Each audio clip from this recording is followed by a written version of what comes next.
The courtroom's silence shattered as Officer Victor Slade's hand struck my mother's face, the crack echoing like a thunderclap through Atlanta's Fulton County Courthouse, his badge gleaming under the fluorescent lights as if it were a scepter wielded to silence her. I, Nathan Brooks, a 36-year-old FBI agent, stood rigid in the back row, my 6'1" frame taut, my heart slamming against my chest, my phone trembling as I recorded the moment my mother, Evelyn Brooks, a 70-year-old black retired schoolteacher, staggered against the wooden bench, blood trickling from her lip onto her pressed gray dress, a vivid stain 3 feet from the judge's gavel. At 5 feet 6 inches and 150 pounds, Mom stood with a quiet grace, her silver hair framing a face etched with decades of teaching kids in Atlanta's West End, 4 miles from where Dr. King once rallied. Slade, a 46-year-old white lieutenant, 220 pounds, towered over her, his angular jaw clenched, his eyes blazing with a smug certainty that he owned this room, this city, this moment. He'd hissed a slur-sharp, vicious word I'd heard in whispers but never so brazen before, striking her for daring to stand and contest a minor loitering fine. Her voice calm but firm. The judge, perched 10 feet above, looked away, her silence a betrayal louder than the gasps of the 60 spectators. A young woman, maybe 26, a barista from a cafe 1 mile down Peachtree Street, fumbled her phone live streaming 2000s. The hashtag Atlanta Justice igniting like a spark in dry grass. My blood surged, rage clawing at my restraint, but my FBI training held me still, my mind already mapping the fight ahead. Mom didn't flinch. She drew a worn handkerchief from her purse, a keepsake from her days organizing reading programs, and dabbed her lip, her eyes locking on Slade's with a fire that needed no words. "I'm still here," she said, soft but unyielding, and I felt a surge of awe, her dignity a beacon against the hate that had just struck her. Slade smirked, brushing his hand on his uniform, as if Mom's blood were a speck he could dismiss, his confidence rooted in years of dodging complaints, his record a vault of buried truths. I slipped out, my steps quick but measured, uploading the footage to a secure FBI server before reaching my black sedan parked 2 blocks away. My mind raced, piecing together Slade's history: 12 complaints, 5 against black residents, all dismissed, 1 sealed case tied to Judge Clara Vaughn, whose office sat 3 miles away near the Georgia state capitol. I pictured Slade, in his precinct, 2 miles from here, laughing with colleagues, his voice sharp with the arrogance of a man who believed Atlanta's streets, from West End to Ponce de Leon Avenue, were his to rule. His psych evil from 2020, accessed through my clearance, noted authoritarian tendencies, a polite term for a man who saw black resilience as a challenge to his throne, his 220-pound frame a weapon to enforce it. I drove to Mom's 1,300 square foot home in West End, 4 miles from the courthouse, where she sat on her porch, the evening air thick with Atlanta's summer hum. Her hands, steady despite a faint tremble, held a book on civil rights, her eyes carrying the weight of 1960s protests 2 miles away on Auburn Avenue. "Don't let rage win, Nathan," she said, her voice low, her gaze on the skyline. "Build something enduring." Her words hit me like a vow, turning my anger into purpose. I promised to make this moment a reckoning, not just for her but for every voice Slade had silenced. At my temporary FBI office 3 miles from downtown, I dug into Slade's file, my laptop's glow casting shadows as I uncovered a 2019 incident, where Vaughn buried a brutality charge after a late-night call from Slade. My thoughts churned fury at the system's complicity, pride in Mom's strength, resolve to expose the truth. Slade wasn't just a rogue cop, he was a symptom, his cruelty thriving because men like him believed their badges were shields, their power unquestionable. His file revealed a pattern, commendations for firm control, vague reports of justified force, a smirk in his photo that matched the one he'd worn today. The live stream hit 3 million views by midnight. Hashtag Atlanta Justice trending on X, with TikTok edits layering Mom's steady gaze over protest beats, each view a crack in Slade's armor. I reached out to Lena Carter, a 40-year-old librarian, 5 inches and 140 pounds, whose community theater project in West End, 1 mile from Mom's house, had become a stage for Atlanta's youth to voice injustice. "I saw the video," Lena said over the phone, her tone sharp with purpose. "I've got witnesses who know Slade's handiwork. We met at her library, its shelves lined with books on civil rights, where she introduced a digital petition, Justice for Evelyn, with 50,000 signatures in 48 hours, demanding police reform." Lena, with her warm smile and fierce resolve, had mentored teens like Ayesha, 17, 130 pounds, who led a theater troupe performing skits about systemic racism, drawing 2,000 viewers weekly. "Slade's name haunts our stories," Lena said, handing me 4 witness statements, her eyes heavy with the weight of unheard voices. I felt a spark of connection, her passion mirroring mine, her petition a new weapon in this fight. The theater troupe had launched a truth stage outside the library, a 100-foot platform where teens performed, its lights drawing crowds, each skit a cry for justice. I thought of Slade, in his precinct, unaware his slap had sparked a movement, his confidence a fragile mask. Lena's True performed that night, Aisha's skit reenacting Mom's stand, reaching 10,000 viewers online, their applause a chorus against Slade's silence. I sat in Mom's living room, the hum of her old radio filling the quiet, my mind on Slade's smirk, his belief he could strike and walk free. He was wrong. I pictured him at home, 3 miles away, scrolling X, seeing his face in memes, his name a hashtag of shame, his arrogance rooted in years of protection. Cops who nodded Vaughn's signatures, buried complaints was cracking. I wasn't just an agent. I was Evelyn Brooks's son, raised on her stories of teaching kids to read under threat, of marching when hope was a risk. My thoughts weren't just anger, they were strategy, a map of evidence to dismantle Slade's legacy. I visited the Truth stage at dawn, its platform glowing with Aisha's mural of Mom, handkerchief raised, captioned and bowed. Aisha approached, her voice firm. "Your mom's why we perform." I felt a lump in my throat, not just for Mom but for Lena, Aisha, and a city refusing to bend. The petition hit 100,000 signatures, and I knew this was no longer just our fight. Was Atlanta's a reckoning brighter than Slade's badge? I wasn't chasing revenge. I was chasing clarity, and I'd make the world see it. The sting in my wrist lingered as I sat at my desk, the glow of my laptop casting shadows across my 12 by 10-foot office in downtown Chicago. It was 2:30 a.m., hours after Officer Daniel Voss had dragged me from my car on Michigan Avenue. His sneer still burned into my mind. I was Dr. Simone Harris, Chicago's new police commissioner at 42, a black woman tasked with reforming a department where 65% of complaints, like the 11 against Voss, vanished into bureaucratic fog. My shoulder ached, the scrape on my elbow, now bandaged, but pain was no stranger. It was a teacher. My mother's face flashed in my memory, her calm defiance when cops mocked her in the 80s, her hands steady as she shielded me, then 12, from their taunts. That strength pulsed in me now, guiding my fingers as I sifted through Voss's file. A 19-year-old with a broken arm, a 55-year-old coerced into silence, a pattern of cruelty shielded by Deputy Chief Alan Burke's memos. I wasn't just fighting Voss. I was fighting a system that let his 6'3" frame cast a shadow over lives like mine. My deputy, Elena Torres, sat 3 feet away, her 33-year-old eyes scanning data with a fire I trusted. "We've got him on 3 counts already," she said, her Puerto Rican accent sharp with purpose. "But Burke's the key. He's been covering for Voss for years." I nodded, my 5'7" frame leaning forward, my glasses reflecting the screen's glow. Elena pulled up a 2022 memo from Burke, 57 and 6 feet tall, ordering Voss's cases resolved without review.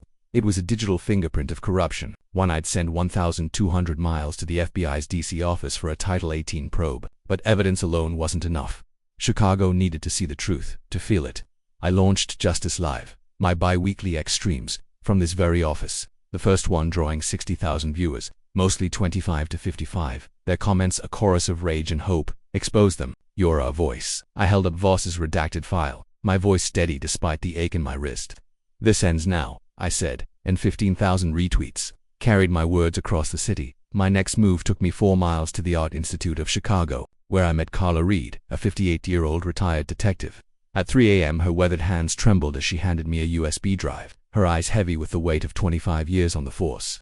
"Voss laughed about a kid he roughed up," she whispered, her voice cracking like old leather. "Called him trash. Worse." I took the drive, my heart pounding not from fear but from clarity. This was the spark to ignite change. Back at my desk I played the audio, Voss's voice slicing through the silence. "You're less than dirt, kid. Stay down." My stomach twisted, not just for the boy but for every soul Voss had crushed, their stories buried in files marked closed. I saw my mother again, her hands folding laundry after a cop's harassment, her silence a strategy I now wielded. I uploaded the audio to the FBI, my fingers steady, my mind racing with the faces of those Voss had hurt. The 25 to 55-year-olds watching my Justice live stream felt it too, their comments, 20,000 strong, shared stories of traffic stops, workplace bias, lives diminished by men like Voss. One wrote, "My brother was 17 when a cop like him broke his spirit." I read it aloud on my second stream, my voice breaking for a moment, connecting with an audience that saw their pain in mine. Alina and I dug deeper, our office a war room of truth. We found a 2023 complaint. A 45-year-old teacher stopped 5 miles from here, her jaw bruised by Voss's restraint. The case was dismissed in 48 hours, Burke's signature on the closure. Elena's eyes blazed. "He's not just protecting Voss, he's protecting himself." I nodded, my mind mapping the network. Burke's office, 1 mile away, was a fortress of favors, his memos a shield for Voss's 11 complaints. I launched a citywide audit, targeting every officer with unresolved cases, a move that sent ripples through the department. By dawn, 10 officers were flagged, their files stacked on my desk, 2 feet high. I met Jamal, the barista who'd live-streamed my assault, at a diner 5 miles from Michigan Avenue. His 25-year-old hands shook as he showed me his phone, now at 6 million views. "You gave us hope," he said, his voice raw. I handed him a list of 8 whistleblowers, their stories ready to break free. "You're the spark, Jamal," I told him. His ex-posts, now at 50,000 followers, became a megaphone, amplifying tales of abuse that echoed my own. To reach deeper, I started Chicago's Watch, a mentorship program for 25 to 35-year-olds, teaching them to navigate civic systems, from filing complaints to testifying in court. Our first session, held in a community center 7 miles from downtown, drew 30 participants, their ages mirroring my audience. A 28-year-old nurse, Tanya, shared her story, stopped by Voss for looking suspicious, her 5'2" frame trembling as he loomed over her. "You're showing us we can fight," she said, her eyes bright with purpose.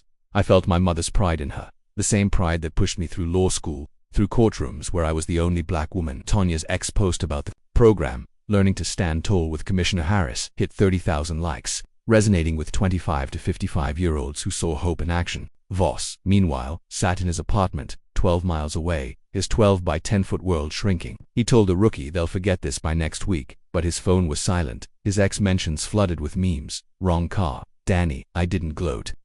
My third Justice livestream, now at 100,000 viewers, shared another memory. At 15, I helped my mother draft a complaint against a cop, only to see it vanish.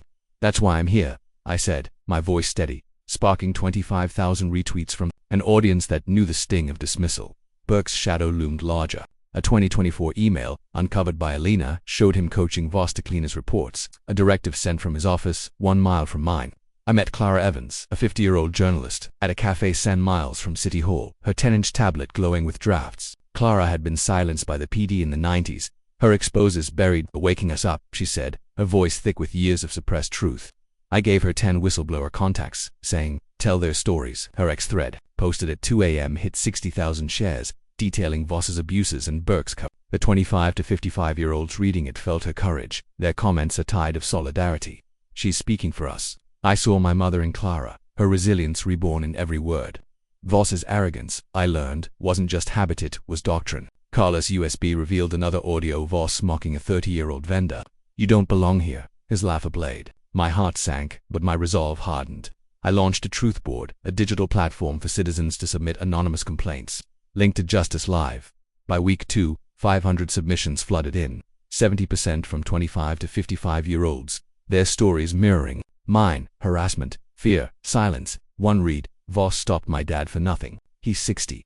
I read it on air, my voice steady but heavy.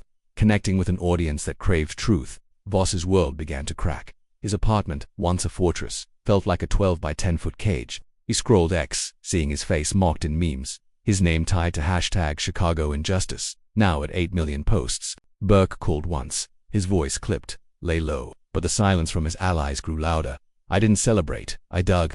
Alina found a 2021 case, a 70-year-old hospitalized after Voss's detention, his files sealed by Burke. The boy's mother, now 45, joined Chicago's Watch. Her story shared on our third stream, hitting 150,000 viewers. "My son deserved better," she said, her words a mirror to my mother's pain. The audience, 25 to 55, felt it: parents, siblings, workers who'd faced the same system. Their ex-posts, 30,000 strong, demanded, "End this now." I stood in my office, 3 feet from Alina, my wrist still sore but my purpose clear. Voss wasn't just a cop, he was a symptom, and Burke was the disease. My mother's voice echoed, "Don't fight with anger, fight with proof." I was ready, and Chicago was watching. The city of Chicago pulsed with a restless energy, and I, Dr. Simone Harris, felt it in my bones as I stood before a sea of microphones at City Hall, 2 miles from where Officer Daniel Voss had dragged me from my car on Michigan Avenue. It was July 2025, and I was 42, the new police commissioner.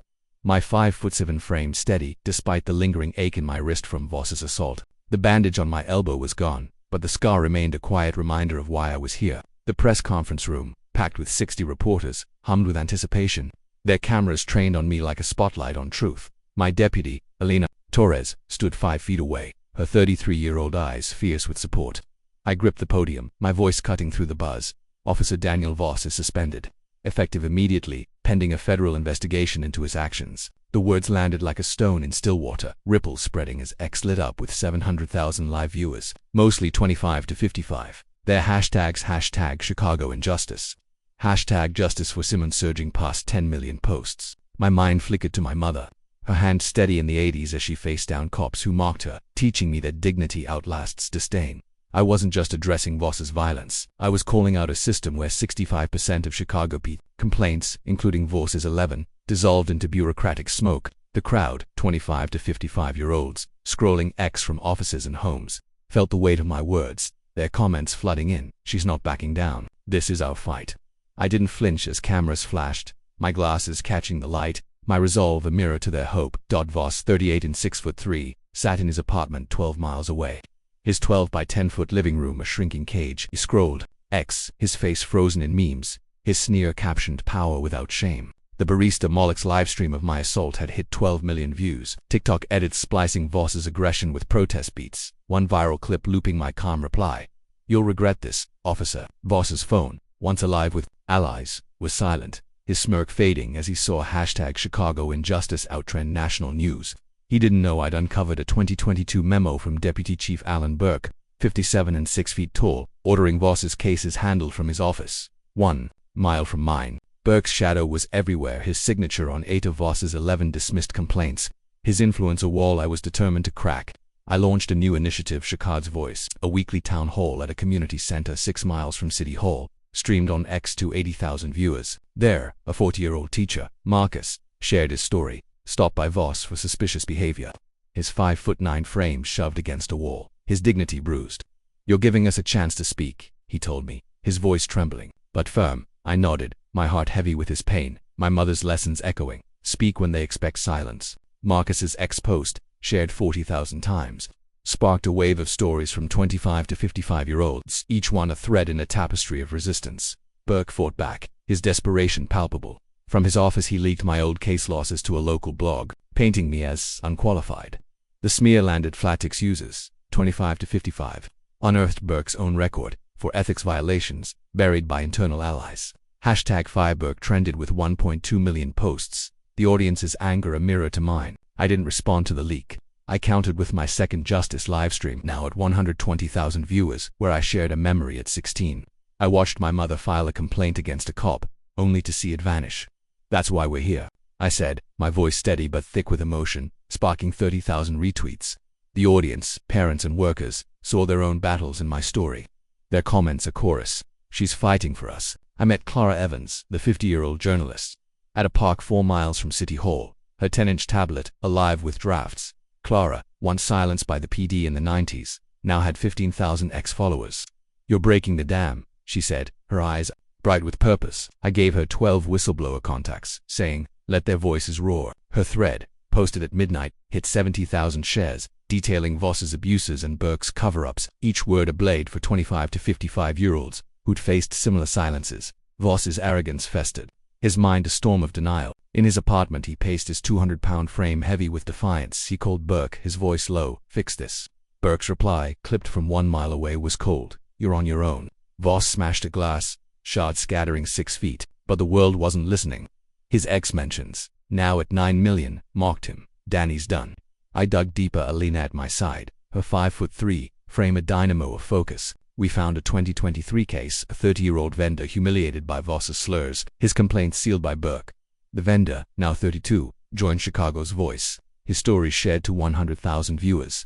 "I thought no one cared," he said, his voice breaking. I touched his shoulder, my mother's strength in my grip, and said, "We do now." The audience, 25 to 55, felt his pain. Their 50,000 comments a tide of solidarity. I launched a community lens app, letting citizens upload videos of police interactions. Linked to Justice Live. By week 3, 600 clips arrived, 80% from 25 to 55-year-olds, one showing Voss shoving a 22-year-old student. The app, downloaded 50,000 times, gave Chicago a voice, resonating with an audience craving agency. Burke's network unraveled.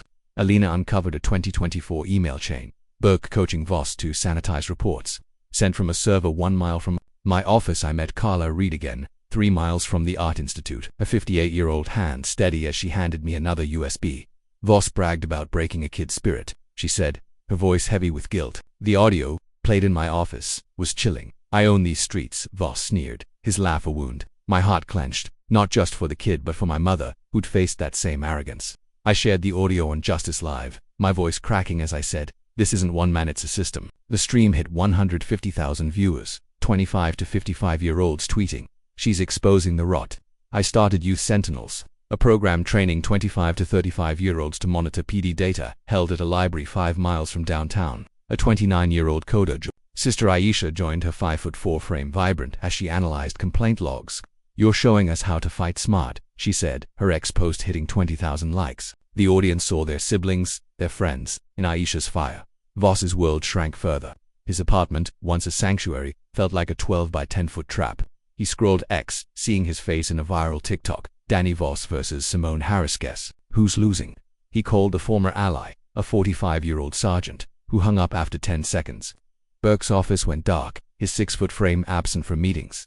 I didn't gloat. I planned. Elena found a 2021 incident. A 60-year-old grandmother, stopped by Voss. Her complaint varied by Burke. The grandmother, now 64, spoke at Chicago's Voice, her voice steady. "He made me feel invisible." I hugged her, my mother's warmth, in my arms, and said, "You're seen now."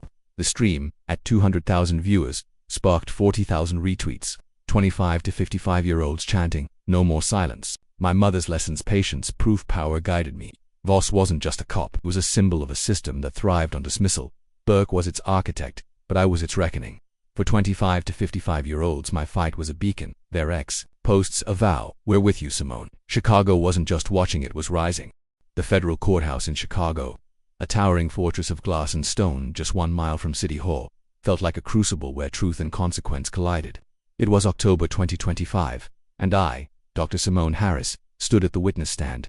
My 5'7" frame unyielding despite the weight of the moment. At 42, I was the city's new police commissioner, my glasses catching the courtroom's harsh light as I faced Officer Daniel Voss, 38 and 6'3", his once arrogant smirk now a brittle mask in the defendant's chair.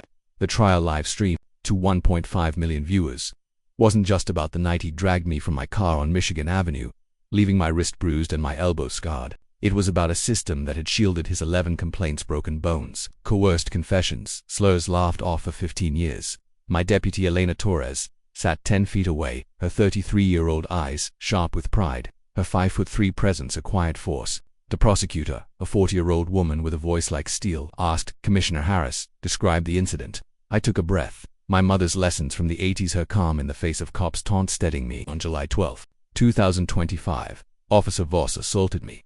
Unaware I was his commissioner, I said, my voice clear. The scar on my elbow a silent witness. His file shows a pattern. 12 victims, 11 complaints, 0 accountability. The courtroom, packed with 70 spectators, mostly 25 to 55, inhaled as one. X buzzed with 2 million live viewers. Hashtag Justice for Simone, trending at 12 million posts.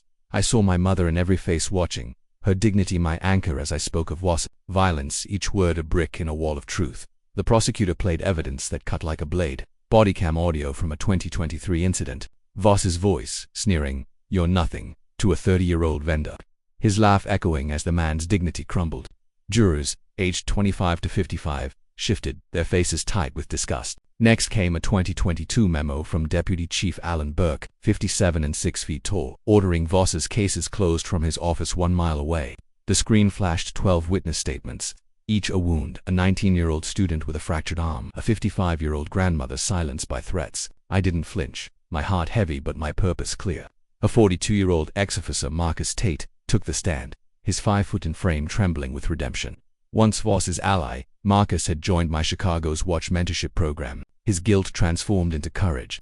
Voss bragged about breaking spirits, he said, his voice breaking. I stayed silent too long. His testimony, streamed to 2.5 million ex-viewers, hit 25 to 55-year-olds hard, their comments flooding in. He's owning it. Simone gave him a chance. Marcus's story, shared at our town hall 6 miles from City Hall, echoed my mother's belief. Redemption is earned through truth. I met Marcus after his session, his eyes wet as he said, "You showed me how to make it right." I nodded, my hand on his shoulder, feeling my mother's warmth in my grip. Voss's defense was a desperate flail. His lawyer, a 62-year-old hired gun, claimed stress drove Voss's actions, his voice faltering under the weight of evidence. Voss, his 200-pound frame sagging, shouted, "She's twisting it." The judge's gavel slammed, but my calm reply silenced him. The evidence speaks louder than you. Jurors saw through the lies, their 15 by 20-foot deliberation room a crucible of their own. After 5 hours, they returned, guilty on 10 counts, including abuse under color of law. Voss is sentenced 20 years in a 10 by 12-foot federal cell. No parole. Like a thunderclap, X erupted with #Justice in Chicago. 6 million posts, 25 to 55-year-olds chanting, "She did it." Voss's face, once a sneer, was a hollow shell, his eyes darting as if searching for the system that had failed him. In his 12 by 10-foot holding cell, 10 miles away, he sat alone. The news replaying his fall. Cop who assaulted commissioner convicted. A guard, 32, tossed him a jumpsuit. No badge saves you now. For my audience, 25 to 55, the verdict was a triumph. Their ex posts a celebration. Simone's our hero. But I wasn't done. Voss was a symptom. Burke the disease. My reforms took root, each a seed planted in pain. I implemented mandatory body cam audits, cutting misconduct complaints by 35% in 6 months. A stat I shared on my Justice livestream. Now at 200,000 viewers. We're rebuilding trust, I said, my voice steady, sparking 50,000 retweets from 25 to 55-year-olds who saw their hopes in my fight. I launched Community Shields, a monthly forum at a church 4 miles from Michigan Avenue, drawing 600 attendees and 120,000 livestream viewers. A 38-year-old mechanic, Lena, shared her story, stopped by Voss, her 5'5" frame shaken by his threats. "You made me feel seen," she told me, her voice strong. I hugged her, my mother strengthened my arms, and said, "You're the change." Lena's ex-post, "Simone's fighting for us," hit 30,000 likes, resonating with parents, workers, dreamers. I met Clara Evans again, the 50-year-old journalist, at a library 3 miles from City Hall, her 10-inch tablet glowing with a new exposé. "You've given us a voice," she said, her 20,000 followers amplifying 15 whistleblower stories. Clara's thread, detailing Burke's cover-ups, hit 80,000 shares, 25 to 55-year-olds commenting, "She's unstoppable." I saw my mother in Clara, her courage reborn in every word. Burke's empire crumbled. Alina uncovered a 2024 call log. Burke and Voss, plotting to bury a 17-year-old's complaint, recorded 1 mile from my office. I confronted Burke at a secure meeting, 2 miles from the courthouse, my voice cold. "Your memos protected a predator." Burke, his 6-foot frame shrinking, stammered, "It was protocol." I slid a transcript across the table, his own words, damning him. His face paled, his career unraveling. I didn't gloat. I filed. The FBI, 1,200 miles away, opened a probe into Burke, his office now a ghost town. My Community Shields forum featured a 45-year-old nurse, Jamal's mother, who spoke of her son's fear after filming my assault. "You gave him courage," she said, her voice trembling. I launched Truth Guardians, training 25 to 35-year-olds to audit PD data, held at a community center 5 miles from downtown. A 30-year-old coder, Aisha, led the first session, her 5'4" frame vibrant as she taught 50 peers. "You're showing us how to fight smart," she said, her ex-post hitting 25,000 likes. The audience, 25 to 55, saw their siblings in Aisha. Their comments avow, "We're building with Simone." Voss's cell, 10 miles away, was a 10 by 12-foot tomb of his making. He saw his face on CNN. A still from my assault captioned the fall of power. His allies, once loud, were silent. Burke's phone didn't answer. A guard 28 glanced at him. "You thought you were untouchable." Voss's hand shook, not from fear but from realization he'd lost the shield he'd wielded for 15 years. My mother's voice echoed, "Proof outlasts power." I shared it on Justice Live, my voice thick. "This is for every silenced voice." The stream hit 250,000 viewers, 25 to 55-year-olds tweeting, "She's our strength." I launched a legacy circle, a mentorship for 25 to 55-year-olds to draft reform policies, held 3 miles from City Hall. A 50-year-old teacher, Marcus's sister, joined, a 5'6" frame steady as she said, "You're teaching us to lead." Her ex-post, "Simone's building our future," hit 40,000 likes. For 25 to 55-year-olds, the trial was more than a verdict, it was a promise. Voss was gone, Burke was cracking, and Chicago was rising. My scar ached, but my heart soared. My mother's dignity, my city's hope, my fight. The Chicago evening draped my porch in a soft golden haze, 15 miles from the city's beating heart. The July 2026 air heavy with the scent of blooming jasmine and the weight of a year's worth of battles. I was Dr. Simone Harris, 43 now, Chicago's police commissioner, my 5'7" frame sinking into a weathered wicker chair, my glasses fogging slightly from the warmth of a coffee mug cradled in my hands. The scar on my elbow, a faint reminder of the night Officer Daniel Voss dragged me from my car on Michigan Avenue, ached faintly, but it was no match for the fire in my chest, a fire kindled by triumph, tempered by loss, and fueled by purpose. My deputy, Elena Torres, 34 and 5'3", had texted earlier from her office 3 miles away, "Complaints down 42% since your reforms." I smiled, my heart swelling with the knowledge that Chicago was healing, not just from Voss's violence but from a system that had let his 11 complaints broken bones. Silenced voices, slurs, laughed off fester for 15 years. My mother's voice, steady through the 80s when cops taunted her in Englewood, whispered in my mind, "Dignity is your armor." Where I held a letter from Amara, a 10-year-old girl, her purple ink scrawled with hope. "Dear Commissioner Harris, you make me believe I can change the world." I read it 3 times, my eyes stinging, not from pain but from the weight of a child's trust. 4 25 to 55-year-olds across Chicago. Amara's words were a mirror, their dreams, their struggles, their resolve reflected in my fight. I wasn't just a commissioner. I was a bridge between their pain and their power. My reforms had taken root like oaks in a storm. Justice Lived, my weekly extremes, now drew 350,000 viewers, mostly 25 to 55, their comments a symphony of defiance. Yet, our strength, keep fighting. I'd launched Chicago Guardians, training 200 citizens aged 25 to 55 as community liaisons at a rec center 8 miles from City Hall. A 53-year-old social worker, Denise, led workshops, her 5'5" frame radiant as she taught complaint navigation. "You've given us a voice," she told me, her eyes bright with purpose. Her ex-post, Building Justice with Simone, hit 60,000 likes, resonating with an audience craving action. Denise's story, harassed by a cop like Voss in her 30s, code theirs, her courage a spark. My podcast, Commissioner's Corner, broadcast from my 12 by 10-foot office, reached 700,000 listeners weekly. I invited Clara Evans, the 51-year-old journalist whose exposés on Voss and Deputy Chief Alan Burke had grown her ex-following to 30,000. "You shattered the silence," she said, her 10-inch tablet alive with new drafts. Her episode, Truth's Triumph, hit 1.2 million downloads, 25 to 55-year-olds commenting, "She's our champion."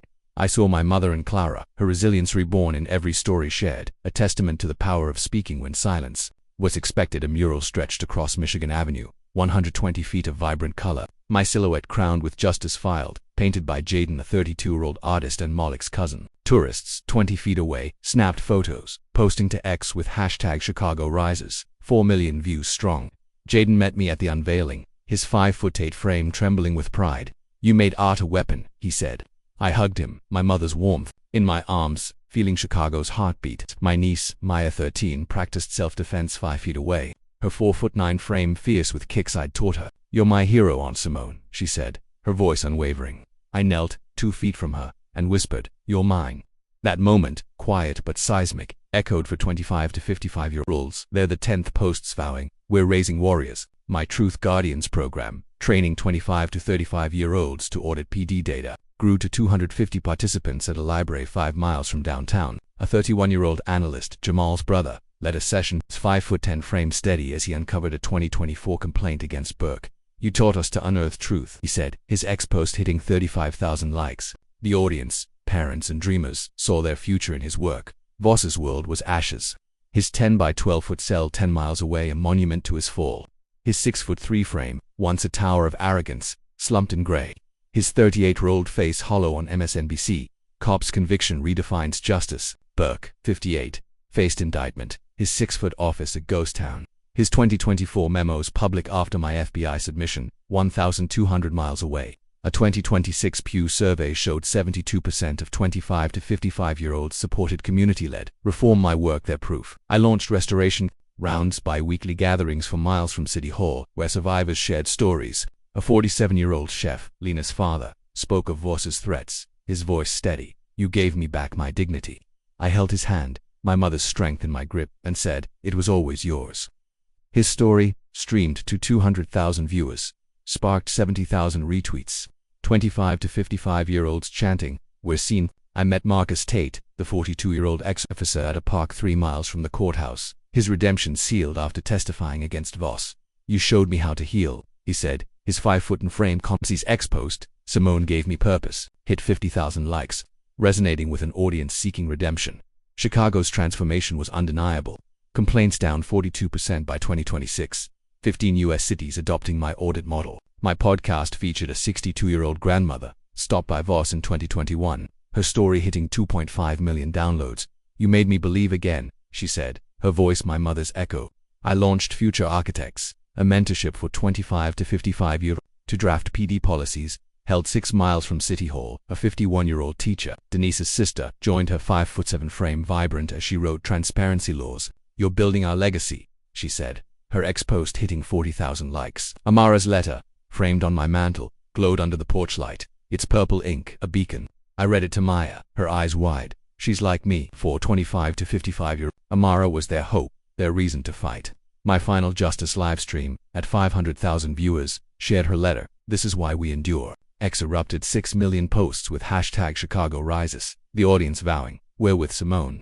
I launched a youth canvas art contest, 7 miles from City Hall, where kids like Amara painted reform, a 12-year-old's mural, Truth Prevails. Joined Michigan Avenues, 60 feet long, shared on X to 5 million views. Maya painted too, her brush fierce.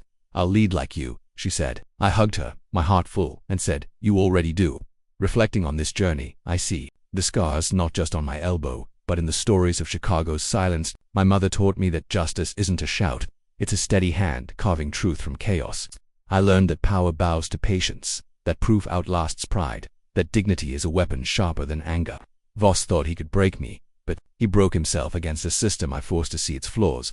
Burke's fall taught me that corruption thrives in silence but crumbles under scrutiny. Amara's letter showed me that change isn't just policy, it's a child's belief in a better world. I didn't fight for applause. I fought for those who, like my mother, stood tall when the world tried to make them small. Chicago's transformation, from 42% fewer complaints to murals of hope, is proof that justice is built, not won. If you were in my shoes, facing racial bias in policing, abuse of authority, or the vulnerability of victims, how would you approach it to achieve the best outcome? Would you wield patience like a blade, gather proof like armor, or build a community to carry the fight? The answer lies in your hands, as it did in mine. Chicago is watching, and so is the world.